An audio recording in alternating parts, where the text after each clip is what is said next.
திருத்தணி அருகே 2 நாட்களில் 16 பேரை வெறிநாய் விரட்டி கடித்து குதறியதால் சாலையில் நடந்து செல்ல பொதுமக்கள் அச்சமடைந்துள்ளனர். திருவள்ளூர் மாவட்டம் திருத்தணி அருகே கேஜி கண்டிகை பகுதியில் தெருநாய்கள் தொல்லை அதிகரித்து வருகின்றது. சாலையில் இருசக்கர வாகனங்கள் மற்றும் நடந்து சென்று வரும் பொதுமக்கள், மாணவர்கள், முதியோர், பெண்கள் விபத்துகளில் சிக்கும் நிலை ஏற்பட்டுள்ளது. இந்நிலையில் கடந்த 2 நாட்களாக வெறிநாய் ஒன்று அங்குள்ள நொச்சிலி சாலை, பேருந்து நிலையம், அக்ரஹாரம் சாலை பகுதிகளில் நடந்து செல்லும் பெண்கள், முதியோர் மற்றும் குழந்தைகளை கடித்து குதறி வருகின்றது. நேற்று மட்டும் 13 பேரை வெறிநாய் கடித்து குதறியது. அவர்கள் அனைவரும் பீர்குப்பம் மேம்படுத்தப்பட்ட அரசு ஆரம்ப சுகாதார நிலையத்தில் அனுமதிக்கப்பட்டு வெறிநாய் கடிக்கு ஊசி போட்டுக் கொண்டு வீடு திரும்பினர். இந்நிலையில் காலை லட்சுமாபுரம் கிராமத்தை சேர்ந்த சுரேஷ், வயது 33 என்பவர் நொச்சிலி சாலையில் நடந்து சென்றபோது அவரை வெறிக்கால் பகுதியில் கடித்து குதறியது.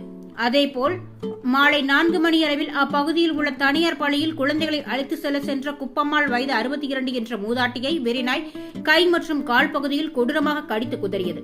அங்கிருந்தவர்கள் மூதாட்டியை வெறிநாயிடம் இருந்து காப்பாற்றி பீரக்குப்பம் அரசு மருத்துவமனையில் அனுமதிக்கப்பட்டனர்.